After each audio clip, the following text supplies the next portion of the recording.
La solution à deux États, israéliens et palestiniens, seule voie pour la paix au Proche-Orient. C'est pour ressusciter le processus politique que la France et l'Arabie saoudite ont co-organisé cette conférence à l'ONU, initialement prévue mi-juin, avant la guerre lancée par Israël avec l'Iran. Nous devons travailler aux voies et aux moyens de passer de la fin de la guerre à Gaza à la fin du conflit israélo-palestinien, alors que cette guerre menace la stabilité et la sécurité de la région tout entière. 125 États présents et 2 grands absents. Israël, sous pression internationale accrue après 21 mois de guerre à Gaza, et les États-Unis qui boycottent et dénoncent avec virulence l'initiative. C'est une opération mal avisée qui encourage le Hamas et sape nos efforts diplomatiques pour mettre fin à la guerre.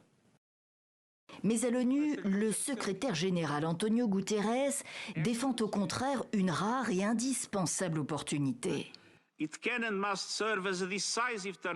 La conférence peut et doit servir de tournant décisif, de catalyseur pour un progrès irréversible vers la fin de l'occupation et la concrétisation de notre aspiration partagée pour une solution viable à deux États.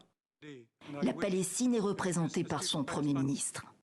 Je salue la décision historique et courageuse de la France et du président Macron de reconnaître l'État de Palestine en septembre. La souveraineté de tous les États doit être garantie, ajoute Mohamed Mustafa, qui appelle d'autres pays à suivre la France.